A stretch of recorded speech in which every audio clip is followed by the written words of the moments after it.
Assembly का contest जिसने election किया उस पे, ताकि ये पता लगे इलेक्शन से पहले क्या प्रॉपर्टी थी, इलेक्शन जीतने के बाद क्या प्रॉपर्टी रही, और मिनिस्टर बनने के बाद क्या प्रॉपर्टी रही, मिनिस्ट्री छोड़ने के बाद क्या प्रॉपर्टी है। भाई मैं तो कह रहा हूं दुनिया में जितनी भी एजेंसी है सबसे डलवा दो, लोगों को पता तो लगे सच्चाई क्या है कि हमारा खून किस किसने चूसा यहां पर।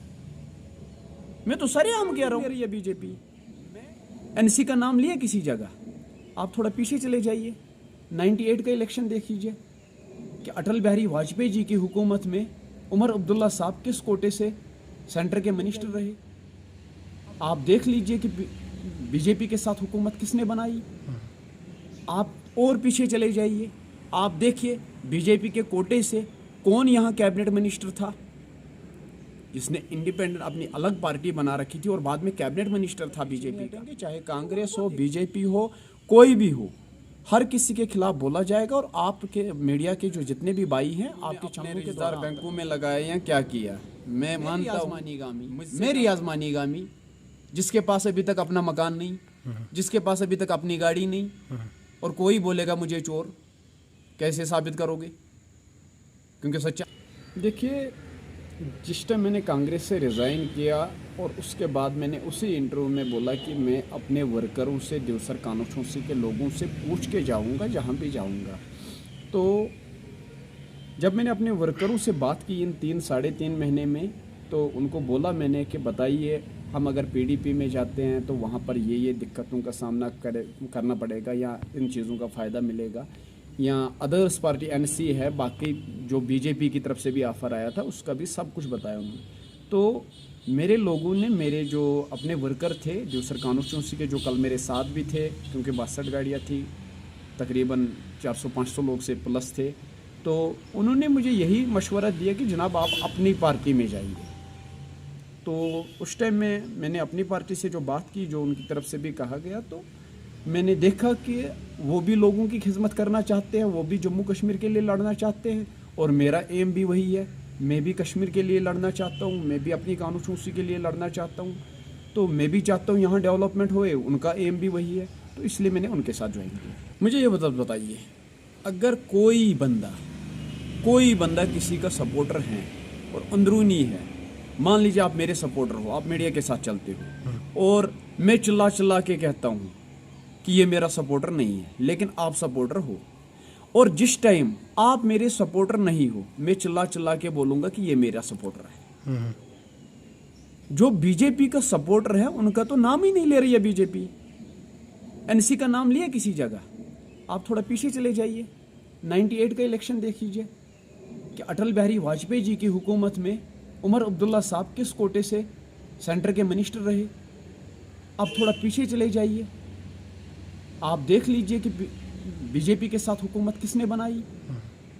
आप और पीछे चले जाइए, आप देखिए बीजेपी के कोटे से कौन यहाँ कैबिनेट मिनिस्टर था जिसने इंडिपेंडेंट अपनी अलग पार्टी बना रखी थी और बाद में कैबिनेट मिनिस्टर था बीजेपी का। तो उनको देखिए ना, आप बताइए मुझे अल्ताफ साहब को कहाँ पर बीजेपी के कोटे से सेंटर में या स्टेट में किसी भी जगह मिनिस्टर बनाया गया हो। अब ये लोग इसलिए इनको बदनाम करना चाहते हैं, अल्ताफ साहब को बदनाम करना चाहते हैं, अपनी पार्टी को बदनाम करना चाहते हैं, क्योंकि इनको पता है अगर जम्मू कश्मीर के लिए कोई स्ट्रांग तरीके से लड़ेगा, बिना डरे बिना झुके, आपसे ही पूछता हूं, मैं आप पे इल्जाम लगाता हूं आप बीजेपी के हो, लेकिन किस जगह मैं बताऊंगा? किसी जगह तो आपने बीजेपी फिर ज्वाइन किया होता ना, किसी जगह बीजेपी ने आपको कोई फायदा पहुंचाया होता, तभी तो मैं कहता, लेकिन कोई फायदा नहीं पहुंचाया गया।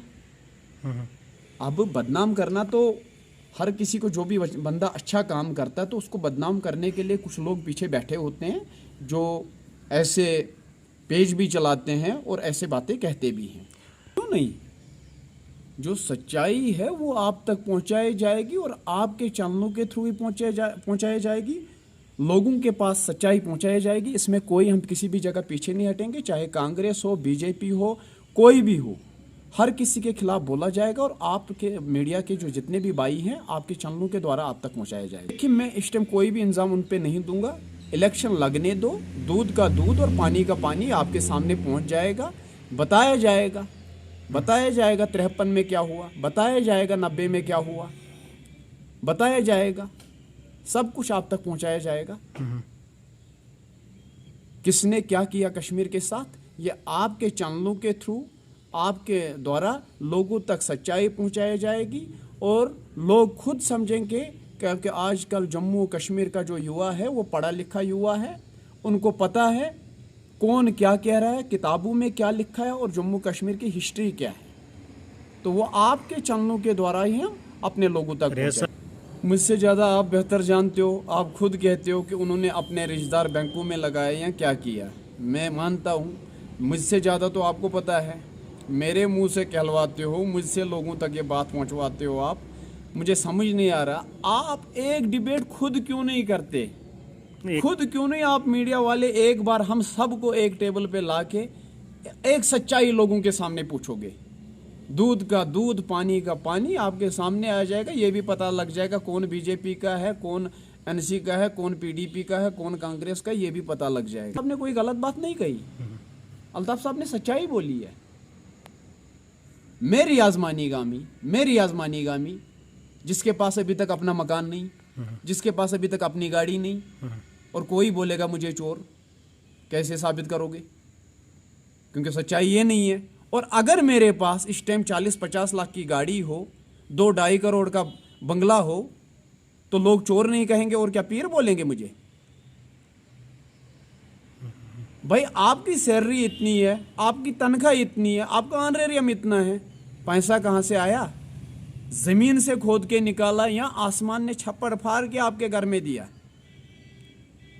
मैं तो कहता हूं एक ऑडिट होना चाहिए हर किसी असेंबली का कंटेस्ट जिसने इलेक्शन किया उस पे, ताकि ये पता लगे इलेक्शन से पहले क्या प्रॉपर्टी थी, इलेक्शन जीतने के बाद क्या प्रॉपर्टी रही, और मिनिस्टर बनने के बाद क्या प्रॉपर्टी रही, मिनिस्ट्री छोड़ने के बाद क्या प्रॉपर्टी है। भाई मैं तो कह रहा हूं दुनिया में जितनी भी एजेंसी है सबसे डलवा दो,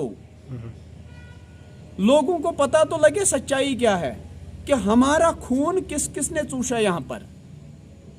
मैं तो सरेआम कह रहा हूं, मैं एक सच्चाई लेके लोगों तक जाना चाहता हूं और एक सच्चाई लेके आया भी हूं। मैंने आज भी कहा आपके सामने का, अभी भी मैं यारों दोस्तों की गाड़ियां यूज कर रहा हूं। क्या मुझे नाम लेने की क्या जरूरत है? वो तो मुझसे ज्यादा आपको पता है, यहाँ के पब्लिक को पता है। अब एक बात है कि उनकी जबान बंद है, वो बेचारे जबान नहीं खोल पाते। मैं डरता नहीं हूं, क्योंकि न मुझे ऊपर कोई है न नीचे कोई है। जिस दिन अल्लाह को मेरी रूह निकालनी होगी निकाल देगा, जिस दिन जिसको मेरे खिलाफ साजिश करनी होगी करने दो, लेकिन आखिरत में तो सच्चाई लेके जाऊंगा ना अपने साथ। बाकी लोग डरे हुए हैं, लोग तो घरों से बाहर नहीं निकलते। ये किनकी देन है?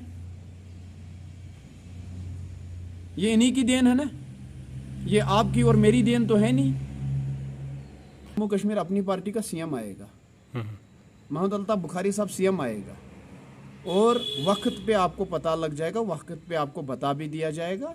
देख लेना, अपनी पार्टी के साथ कोई पार्टी यहाँ मुकाबला नहीं कर पाएगी। अगर ये मुकाबला कर सकते तो अलायंस क्यों बनाया? फिर तो अलायंस बनाना ही नहीं था, क्योंकि डर है इनमें, हम में डर है नहीं। बीजेपी का तो यहाँ कोई नामो निशान नहीं है। यहाँ तो जितनी भी पार्टी है, रीजनल पार्टी यहाँ पर कंटेस्ट करेगी।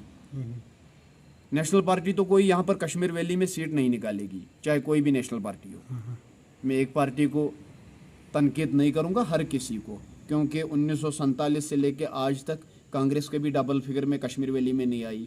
तो यहाँ पर जो फाइट होगी वो रीजनल पार्टी की होगी। तो इस हिसाब से देखिए कि डर किन के जहन में है, इसीलिए ये अपनी पार्टी को बदनाम करते हैं।